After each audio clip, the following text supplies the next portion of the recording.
Hello, everybody. Welcome. My name is Vivian Schiller, and I am Executive Director of Aspen Digital. We are a program of the Aspen Institute, and you are joining us for the latest episode of Disinfo Discussions. This is our series of conversations with experts on all angles and aspects of mis and disinformation. This series is hosted by the Aspen Institute, and it is being produced in tandem with our Commission on Information Disorder. So today I am very happy to be speaking with Amy Webb. Amy is a futurist and the founder and CEO of the Future Today Institute. She is also an adjunct assistant professor at the New York University's Stern School of Business and a non-resident senior fellow at the Atlantic Council. So welcome, Amy. Thank you for joining us today. Hey, Vivian, it's good to see you. Yeah. So Amy, just, for more context, really, looks around corners, which is why I was so eager to talk to you, Amy. We want to talk about new and future disinformation threats that we should be anticipating and what kind of measures we think society should be thinking about today, so we don't get caught flat-footed by whatever fun and games and horrors the next set of technologies brings when it comes to mis and disinformation. Not that all technologies bring bad things, but that has been known to happen. But before we get into the conversation, let me just ask you briefly to explain, and I'm sure you get this question a lot, what is a futurist? Sure. First of all, thank you for having me. I'm looking forward to the conversation. A futurist, somewhat counterintuitively, does not make predictions. So I'm not in the predictions game. I'm mostly responsible for reducing uncertainty. So futurists use data and build models to try to understand plausible future paths. Some people do this more heuristically. I work much more with quantitative data. And the goal is to try to find emerging forces, signals, and trends that help us get a better sense of what's happening, and then to use those data to model plausible next order outcomes. The result of that work, in my case, are strategic scenarios that executives and boards of directors use to try to figure out what big bets to take, what big risks they want to approach, and then develop the incremental pathways to get there. So we want to get into those strategic scenarios. That's exactly what we want to talk about. But before we look ahead, I want to just take a look back. Because as you point out, your job is not, there's no crystal ball involved. You're actually looking at evidence-based reality, at data to try to anticipate where things are going. So, if we're taking a look back when social media first really took off, 15 years ago or so, if you recall, because we were both around then and paying attention, sort of a lot of the outlook was kind of all hearts and roses. So social media was going to democratize the world, and bad information would be drowned out by a flood of good information and corrections. With so many watching, it would all of these platforms would bring out our better angels. We sort of all looked at the Arab Spring and thought, well, this is just the beginning of a worldwide trend towards movement towards democracy. Fast forward, it didn't really work out that way. Instead, we in this country are more polarized than ever. We are now dealing with QAnon and the big lie and insurrections, the opposite of the democratization of the world. So the question is not so much what went wrong, because that would take us longer than we have today, but why did we not see this? How was this not anticipated, or was it? Well, I think it depends on how you define we in that sense. So just a couple of quick things. There's a phenomenon in the hard sciences known as the dual use dilemma. And this is where a technology, for example, CRISPR, is developed and may have off-label, unintended, or potentially really dangerous other uses. Meaning, while the technology was intended to edit the genome, or edit individual genes in ways that could help curb the spread of malaria through mosquitoes, for example, that very same technology could be weaponized. And this is certainly true when it comes to information technology. I think the trick here is trying to resolve the tension between our desire to create utopian futures through new technologies and the harsh realities that at some point dual use comes for every technology. And that should have been apparent during the product development process. At least, I mean, we can talk about Twitter first, but this is certainly true of every network. The founders of Twitter, as you know, came from the world of blogging. And so by the time that the architecture for Twitter was being developed, we already saw what happened in the blogging universe. And quite frankly, even before the blogging universe existed, we saw the rise of leaflets and pamphlets. And I mean, people have always tried to change information in ways that suited their personal beliefs or buoyed their cherished beliefs, right? So I think the challenge is not how did we not see this coming? I think the challenge is why did we see this coming and choose not to do anything about it? And the answer to that question has to do with business models.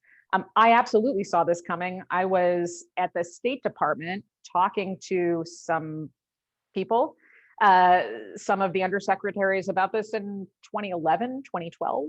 And that was already pretty sort of late to the process. So the trick is, I understand that we want to democratize and enable the free flow of information.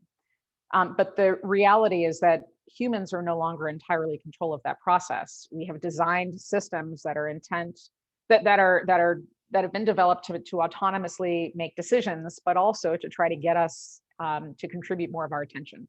So we've got a bunch of competing interests here. And the challenge has always been, but certainly will be going forward, how do we resolve our desire to create these utopian futures? We keep moving on to new pastures, right? With the real world need of making money and therefore attention. So it's not a matter, you're saying, of, our better angels or our worst instincts. It's about models that might play into. Yeah, and I mean, some of this has to do, some of this has to do with product development. Every new information serving product, whether that is an algorithm or an application, should have a part of that process where responsible scenarios are developed. Meaning, if we enable this feature, if we do this thing, if we launch whatever it is, what are all of the horrific uses that we can imagine now? It doesn't mean that it derails the project, but if you can do the risk modeling in advance, then you can at least identify and begin to develop strategies to mitigate those problems, or better, you come up with additional products and services that you can either monetize or just have at the ready when it's time. But there's an abject resistance to doing this at most of the technology companies that I've ever worked with or talked to. We do not see the same when it comes to certain parts of corporate America, where I spend most of my time. That there is a strong desire to do that risk modeling in advance because they want to thwart potential challenges down the road. But I think a lot of the misinformation enabling technologies that exist are coming from a place of, we're going to build it first and apologize later if and when there's a problem, and that's simply irresponsible. Move fast and break things. I think it's more than move fast and break things. I think that original ethos has been long gone. I think mostly what I'm seeing is, we know we're doing something that's potentially problematic. We're going to do it anyways, and hope at some point that it's not really a problem. And if it is, we'll ask for forgiveness later on. So you're suggesting the difference between those companies that do the risk modeling and those who don't, maybe some of the platforms, is the risk modeling for the platforms, let's say for Facebook, for example, is in conflict with business growth. Whereas maybe for some of like the companies that you work with who are not technology companies, it's essential for their future business. I would say there are three buckets. I would say that the risk modeling is essential to business growth. However, I think there's a sense, especially in highly competitive industries, or if you're dealing with a bunch of shareholders that are antsy and want to see faster progress, my observation is that any type of risk modeling in advance will slow down whatever product roadmaps there are. And maybe this is a good time to delineate how I think about time and how others think about time. So most organizations operate around a timeline, whether that's a strategic plan, so your strategic planning cycles are 3 to 5 years, or a product group has a roadmap, or governments, a lot of governments use roadmaps, and they're sort of marking time in a linear way. The challenge with a linear time frame when you're doing, when you're working in a situation where you don't have absolute certainty about the future, is that you don't leave any fire breaks. You don't have any room in there for any new information to come into play. So if you've got a product that has to launch, and you got to keep to a timeline, that's fine. But if we're talking about the exploration of something new, meaning somebody's got a new idea for a product or a service or whatever, and you're now developing that, the development piece of this, whether it's thought leadership or the product or service itself, there's a certain amount of time that gets dedicated to that, and then you hit the product roadmap. Here's what has to happen. You have to leave room for ambiguity, uncertainty, and chance. So I don't, as a futurist, I don't use a timeline unless we're talking about a discrete project that has certain deliverables. I instead use a time cone. It's a different shape, but it acknowledges in the present where the vectors, the axes intersect, that this is the most certainty we're ever going to have. And the further out in time we go, we have to account for new data that doesn't yet exist, or at least we are not privy to in the moment. So that timeline becomes a cone, and it widens the further out into the future you go. It doesn't mean that you don't take action on that future. It simply means in the present, we can take tactical actions because we have information that can be acted upon. But the further out we go, we have to take in this additional information.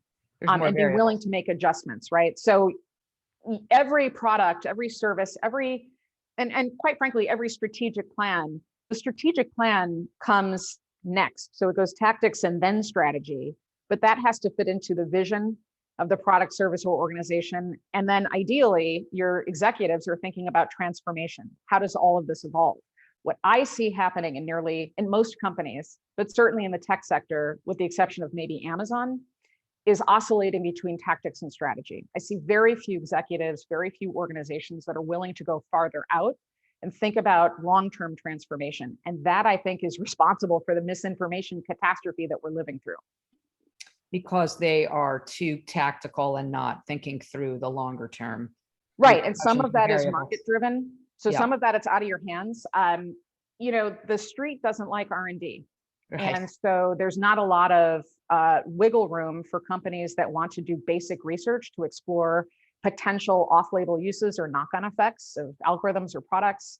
So that's a problem. I blame investors for being antsy. Right. But there's also a certain amount of, and I guess this gets back to the 3 different companies I mentioned.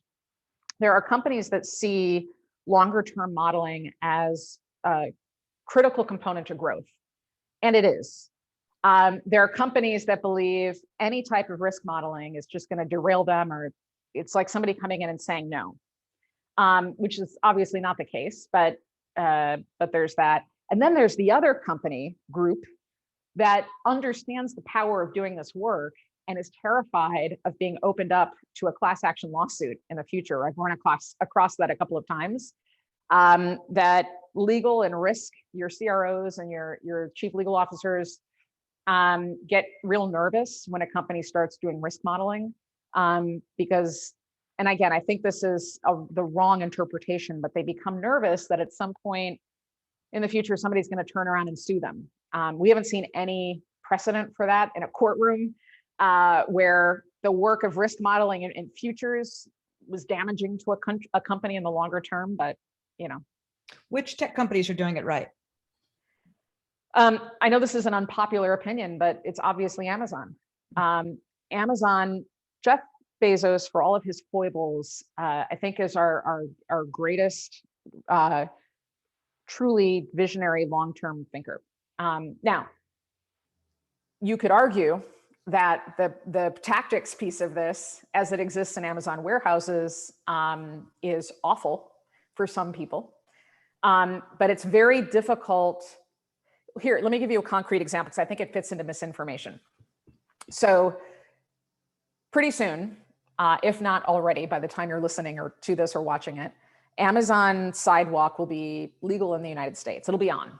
Legal probably wasn't the right word.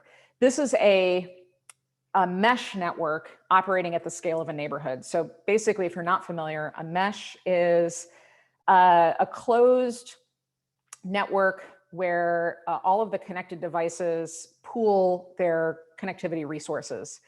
And you can operate these things a half mile, mile. And the purpose of this is to share data between those devices. And also if one device goes offline, it can harvest compute and connectivity from another part of the mesh. So there are some practical implications here that are pretty interesting. Hong Kong, if you remember the democratic protests that happened, at some point the government shut off the internet and a mesh network took over instead so that the protesters could continue to be connected. So that's great. In another use case, if you've got a tag or a beacon, a tile, for example, on your phone, on your keys, on your kid, and they're in the mesh, you would always know where they are. So that's really interesting. But let's take this another step further.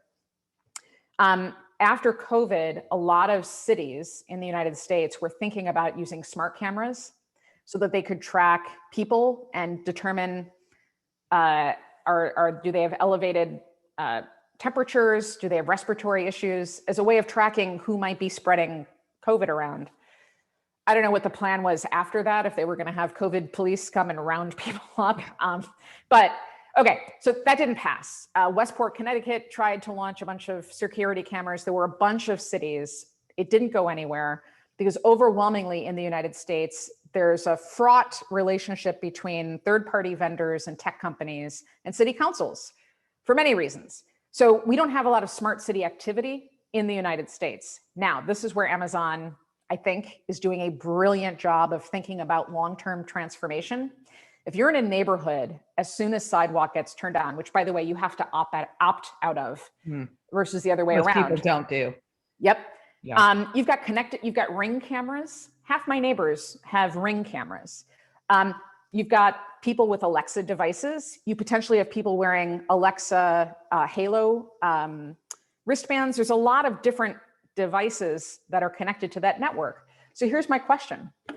Isn't that a smart city being built by the ground up by consumers opting in? Amazon has figured out how to get people to build smart cities, smart city infrastructure by buying their devices. And then Amazon is facilitating the relationship between the devices and the law enforcement agencies who pay a premium to access that information and use some of the AI systems that are at AWS to do the recognition piece. Brilliant, brilliant use of technology and loopholes. And it's all because of consumers opting in through their wallets. Amazon is accomplishing something that very few city councils or towns in the United States have managed to do for a decade. That's a really interesting perspective. It raises, of course, a whole bunch of privacy issues and considerations, but maybe let's hold on that conversation or have that a little bit later. I want to just now shift gears and look at technologies that you expect along the lines of what you're talking about with mesh networks, as part of that Amazon has basically had us cobble together for them. Let's talk about other technologies that will be more ubiquitous in our lives over the next 5 to 10 years and their relationship, and that particularly those that have to do with information sharing, whether that is consumer generated information or other forms. Right. In other words, we're trying to anticipate what are the mis and disinformation challenges in addition to all of the challenges that we're having today. So what are some of those technologies that we should be paying attention to now? Sure. Let me give you a very near term, in my world, near term, 5 years, and then I'll give you a longer term, which would be maybe 10 years or longer. So in the nearer term, everybody knows the phrase, the Internet of Things. There's an emerging subset of that called the U of Things, or at least that's what I call it. These are all of the devices that are wearable, implantable, that use your biometric data to understand information about you and try to help you get through your day. So this is more data about you and derived from you, but that leave your body and go somewhere else. So this would be, and there's a constellation of devices. This ranges from smart glasses, which I know everybody's got sour memories of Google Glass, but what's coming to market looks a lot like what I'm wearing versus what you've seen in the past, and is much more about assistive technology versus taking pictures with your lenses.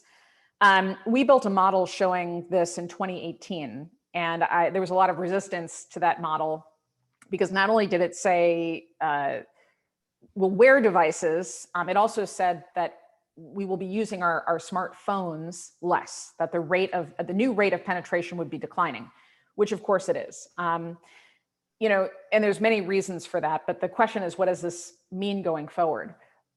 There's the rate of myopia, which is nearsightedness, is through the roof. And that was already happening, but it's accelerated because of COVID, because you got a bunch of people doing what we're doing right now, which is staring at each other through a screen. Our eyes weren't designed to operate in this way. Lots more people will be already needing to wear glasses. So that's an accelerant to the smart glasses market, among other things like wearable health monitors, and there's connected bed technology. You can rig together a smart bed for yourself that will automatically monitor your temperature and respiration while you sleep and nudge your limbic system and your respiratory system to increase or decrease your temperature, your resting heart rate, stuff like that, in a way to optimize your sleep. So there's all these devices that are coming to market. We tend to think of misinformation as coming from a third party to muck with an election, right? Stuff like that. What happens when the misinformation is your own information, right? I could imagine somebody hacking into all of the smart beds, for example, and telling everybody that they had great sleep, that they're optimized, because some of them already do this, right? You're optimized for a great day. And you may feel like crap, but you're now being told, hey, you just had the most restful sleep of your life. Some people may believe that and get behind the wheel of a car before it's automated and get into an accident, you know, or whatever else. So I think that we should start thinking about misinformation as not just connected to traditional news, but also information that shows up in other ways. And that leads me to my long-term thing that you should be paying attention to. So the short story on this is when scientists tinker with genes for the purpose of switching different genes on and off in a cell, for all different types of purposes, they tend to digitally watermark them. It's a way of distinguishing what exists in nature from what's been edited or tinkered with. So about a year ago, not too long ago, one of the preeminent synthetic biologists and his team booted up, they created a cell that had a minimum genome, very, very small cell. And it was not derived from nature, it was developed by a computer system. So this is a life form that doesn't have other life forms as parents. Its parents were a computer. Anyways, the digital watermark that they used was an Oppenheimer quote. They put 46 names of people who worked on the team into this using genetic code, right? But they also used a quote from James Joyce, from A Portrait of the Artist as a Young Man: to live, to err, to fall, to triumph, to recreate life out of life. So the Joyce estate is super litigious, and they didn't get copyright clearance in advance. They didn't ask for permission. And so now here's an interesting question that they, you know, like, there is no way to send a cease and desist letter to somebody sharing information, whether it's correct or incorrect, inside of a cell. I know this sounds insane. However, one of the companies that is doing a lot of the work in treating biology as nature's hard drive is Microsoft. The big tech companies are all in the big biology space. And what's interesting is it's plausible that sometime between now and the year 2031, we could be spreading misinformation genetically. And I know that feels like sort of inconsequential given especially what we've dealt with over the past and are dealing with, over the past year or two. But this is one of these really important questions because in this country, we don't come up with the regulatory ideas in advance. We wait until somebody's done something wrong, Right. and then everybody scrambles to play catch up. And often too late. Yeah. Yeah. Now, there's another way to do this. The government of Dubai has a incubation lab that's like an R&D pilot program for laws, just like in regulation, just like others do technology. So they are coming up with, right now they're working on like, what would a beta product in the form of regulation be to cover drones? Before they actually try to write the regulation and figure out what it is, they're beta testing it. That's such a smart idea. And they're doing it alongside the technologists. Right? Yeah. Totally different way of thinking about this. So the gene editing, they'll come back to that. So what would be like an example of a mis or disinformation risk, aside from a copyright violation from the James Joyce estate? Understood, respect copyright. But what would be like, help us imagine what, I don't mean to be all doom and gloom, but like, what's a worst case scenario? What's an example? I got you covered on that. What's that? So here's a really weird malware problem. Okay. We would need much more time for me to get into the technical specifications of how all of this works. So just work with me on this. Okay. So imagine you're a biotech, like a scientist working in a biotech lab, and you're tinkering with cells and trying to get them to do different things. These things don't even have to be interesting. It can be something as simple as getting an E. coli to produce some proteins that do cool stuff, make your beer glow in the dark. Not that thrilling. Now, what if a bad actor figured out how to get malware onto the computer, a new kind of malware, right? Where this is being developed. And as that group of scientists sends their DNA code to a foundry or a company that's designed that there are companies where they'll accept the code and then they'll put together the fragments of DNA and sort of send you back your actual physical genetic material. So if you've ever used a 3D printer, it's akin to sending your computer generated design to that printer and then getting a physical thing in response. So same is true of biology. At any rate, imagine a bad actor going in and obscuring and hiding malware inside of genetic code and doing it in such a way that bypasses some of the screening processes, because this is usually a very secure system, and then changing that code ever so slightly. So at the time that the original scientist gets that genetic information back in the form of a real world sample, it's now a pathogen.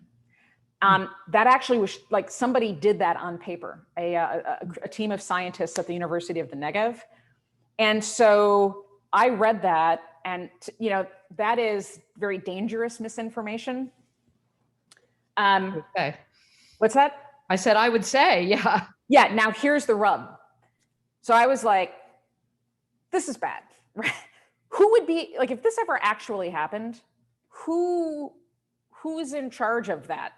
So I start calling around to some friends at state, at Department of Defense, Navy, Air Force, I'm just calling like congressional staffers that I'm friends with. And I was like, hey, here's a weird question for you. In the event of a cyber biological attack, because we're reeling right now with normal cyber attacks, right? Once this goes bio, who's in charge? And the answer is we don't have anybody in charge of something like that. There's nothing yet. Yeah. Wow. So again, misinformation, I think it would benefit us all to broaden how we think about the spread of misinformation and disinformation in the future. I would argue that what we are dealing with today is messy and difficult to contain, but nowhere near as challenging as it's about to be. And we have an opportunity now and I think that's the point of what you're doing, Vivian, to stop and say, let's really think about concrete steps that we can take. But the concrete steps are only going to get us so far if we lock ourselves into that timeline thinking. So the truth is there's new data every day. There are new developments every day. We have to be willing to work every single day on different permutations to address this very broad challenge of misinformation, which doesn't respect local jurisdictions or even countries at this point, and pretty soon is going to jump from the digital world into the physical world in ways that people aren't even thinking about yet. Well, you've led me right into my final question, which we're asking to everybody in this series. So these, as it's mentioned at the top, these conversations we're having are intended to inform the members of the Commission on Information Disorder, as well as the general public, of course. So as the commissioners now are deliberating, what are the emerging disinformation threats to prioritize, and as well as solutions or recommendations for government, for the private sector, and for the civil society? What are those, what should be the top priorities in terms of the kinds of emerging technologies in your cone-shaped trajectory that you've illustrated for us? So there's more to my job than figuring out what's next. It's also strategically, what do you do about that? When you're dealing with when you're dealing with tremendous amounts of complexity, systems level complexity. So my answer would be, how do you define transformation? What does the transformation scenario look like? And how have you worked backwards from that? I think the problem is when organizations react to things that have just happened. There's this expression about, continually fighting yesterday's war, or the great bane of incrementalism. You have to keep your eye on what's plausible in the farther future and work backwards from that. And so what I would say is, what does that transformation look like? What are the best possible outcomes? Have you thought broadly enough? And then if the answer to those questions, if you've got actual answers to those questions, then I would say, how can you prioritize wins in the very near future? Because the biggest obstacle, I think, to the success of any commission or any effort dealing with misinformation is going to be alignment and momentum. I'm having similar conversations with Webb and with different organizations that are all trying to tackle the same thing. You've got misalignment. Sometimes misalignment winds up in apathy, and then you don't get anywhere. So I would look for easy early wins that build good, strong alliances where everybody recognizes that there's going to have to be some sacrifice for the greater good, and everybody's incented to make those sacrifices. Whatever that is, prioritize that first, and work on that so you got to work simultaneously in the present and the future. I'd knock that stuff off, get a bunch of early wins, keep your eye on the prize, which is that great transformation. That's exactly what we hope to do. That's perfect. Amy Webb, thank you so much. This was a great conversation. You've been suitably scary, but also there's a lot to think about and look at. So thank you again for joining us. Thanks. All right, bye.